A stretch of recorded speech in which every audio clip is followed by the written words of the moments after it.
Compagnon de route du club œnologie Sciences Po Grenoble, le cheveu sur la langue est fier de te présenter l'édition du quart de siècle du millésime. Reportage.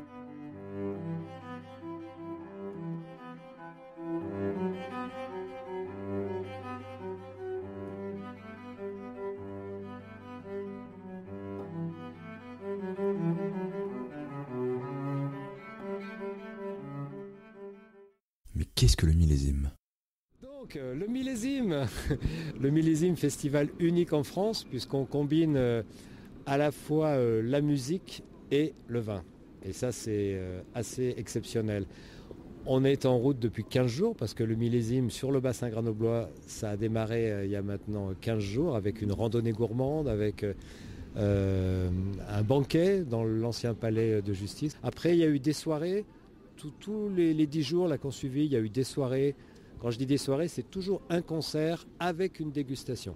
Et puis là, le point final de ce millésime 2019, on est sur la place Victor Hugo, plein centre de Grenoble.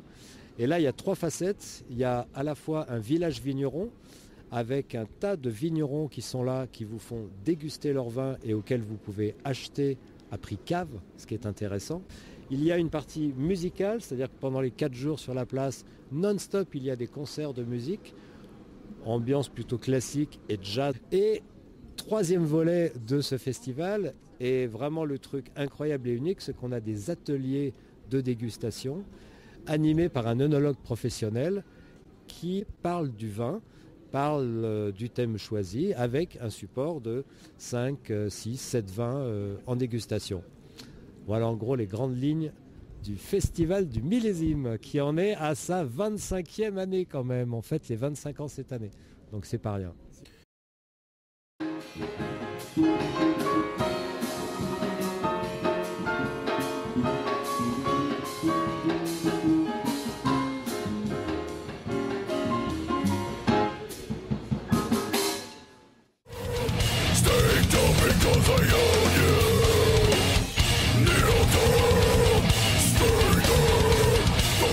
Non, mais le vin, c'est pas ça, c'est avant tout une affaire. On fait danser le vin et on réveille les molécules qui ont besoin de s'oxygéner.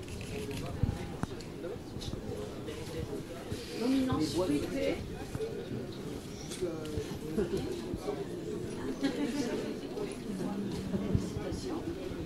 La cerise et la seigle. D'accord. Oh, pas de commentaire. C'est juste que j'ai été socialisée avec. Du coup, c'est pas un petit retour et on peut juste pas s'en passer, quoi. Et alors toi, Jean, pourquoi le vin ? Pourquoi le vin ? Parce que je pense que c'est avant tout une manière de socialiser et de se rencontrer autour de... Parce que c'est un peu une excuse pour finalement discuter entre nous. C'est une manière, c'est comme la raclette finalement. C'est-à-dire que on trouve une excuse pour se rejoindre et l'important c'est juste de discuter entre nous et de passer un bon moment. Et le vin permet cela. Et pourquoi le vin permet cela ? Ça serait à cause de l'alcool ou à cause de la culture qu'il y a autour ? À cause du fait que c'est très facile de pouvoir en discuter, de discuter des arômes, et aussi du fait que il y a ce côté où, évidemment, il y a ce côté un peu de l'alcool qui permet un peu plus de franchir les barrières et la timidité que certains peuvent avoir. Donc c'est vraiment le combo parfait pour permettre un petit peu de passer un bon moment entre amis, quoi, ou de découvrir d'autres personnes finalement. Malgré la pluie, le vin est là. Ah bah oui, toujours, heureusement. On ferait comment sans vin s'il y a eu la pluie qu'il n'y a pas de vin ? Alors pourquoi cracher le vin ? Pourquoi cracher le vin ? Parce que très vite, notamment dans un millésime comme celui-là, si tu ne craches pas le vin, tu vas vite te retrouver à ne plus sentir les arômes, parce que tu vas être un petit peu... avoir un petit coup dans le nez qui fait que tu ne sentiras plus les arômes. Et pour donc du coup te permettre d'apprécier au maximum la qualité des vins présents ici, il va falloir quand même des moments crachés, même si je sais c'est dur on a souvent envie de l'avaler, quoi.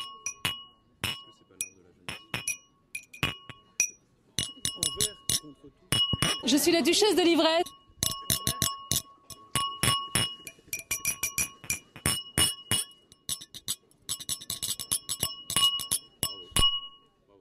Il est 19h30 et comme vous pouvez le voir, les esprits sont quelque peu échauffés.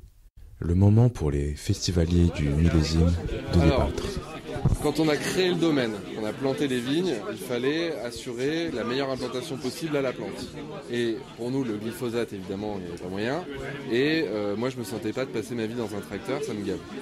Et donc je me suis dit, vu qu'on a des coteaux comme ça et qu'il faut bien entretenir et ne pas laisser l'herbe s'installer, au moins sur les 5 premières années, qu'est-ce qu'on a comme solution? En fait, le cheval s'est très rapidement imposé et je pense qu'on est un des seuls domaines en France à avoir dès le début, tout de suite, immédiatement, mis la traction animale au cœur du truc.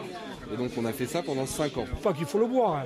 Moi j'ai utilisé des quantités de glyphosate, mes chiens sont toujours avec moi, on les mouille avec du glyphosate quand ils passent dessous, j'ai jamais un chien qui a crevé. Les producteurs qui font du bio actuellement, c'est des gens qui ont tapé à toutes les portes et qui n'ont pas une spécialité ni la vocation agricole. Moi, j'en connais autour de moi, ils ne dureront pas dans le temps. On en fait, même sur les informations régionales, on en fait une bonne image. Après 5 ans après, je participe à des réunions, on ne les connaît plus. C'est fini, leur terrain est devenu un culte. C'est Notre-Dame-des-Landes un peu. Je pense que si jamais on interdit le glyphosate dans toutes même les grandes cultures, on va manquer. Parce que ça va obligatoirement arrêter les activités agricoles. On va manquer, on a vécu sans glyphosate. Mais maintenant, on demande de la production, de la rentabilité. Et on ne peut pas produire et rentabiliser. Les bio ne font pas de rentabilité. Voilà. C'est une lame de fond. C'est une lame de fond qui a démarré, on l'a vu dans les vins d'Alsace il y a déjà très longtemps. Et qui a eu un certain mur pendant longtemps autour des vins rouges. Et puis qui a passé ce mur des vins rouges. Et en Isère, où la vigne redémarre depuis pas si longtemps finalement. Hein, c'est normal de démarrer directement dans le bio parce que c'est ça maintenant, je crois qu'il y a du sens pour cultiver la terre.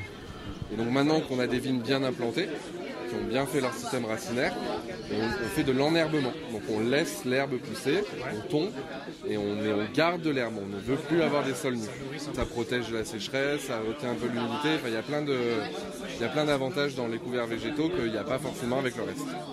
Ça fait 600 heures de boulot par an.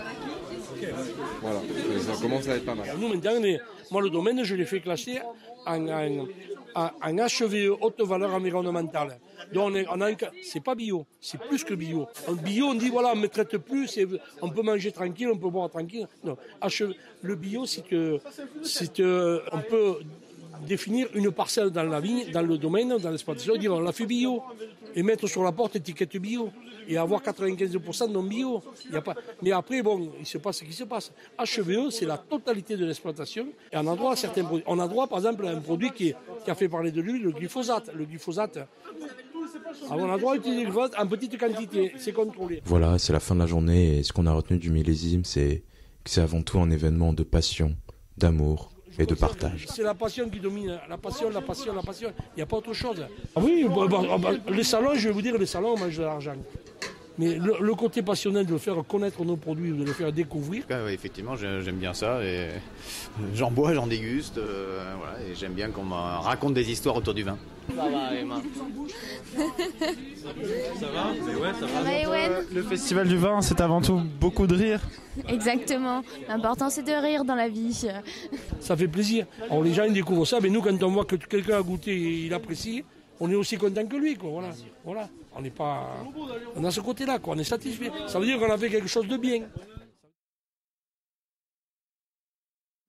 Qui veut goûter du rouge? Ah bah oui, toujours, heureusement. On ferait comment sans vin s'il n'y a plus qu'il n'y a pas de vin? Il crie, lui.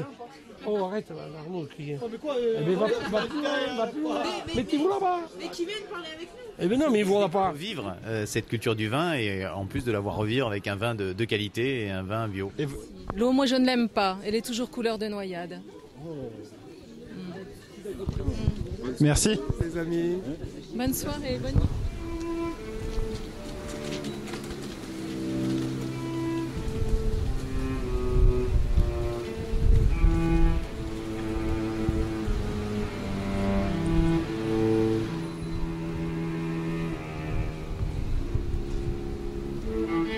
Je suis la duchesse de l'ivresse, et toi, comment t'appelles-tu? On reproche souvent le vin d'être un attribut élitiste. Mais alors, qu'en pensez-vous, vous?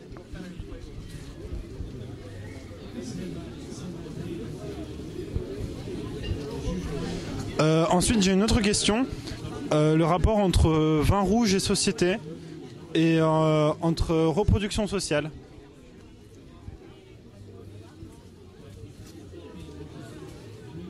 On a vu qu'il y a eu des moments bas et des moments hauts, mais on est toujours essayé de rester au milieu sans ne provoquer de fracas, sans briser la glace, tout en rentrant dans le vif du sujet.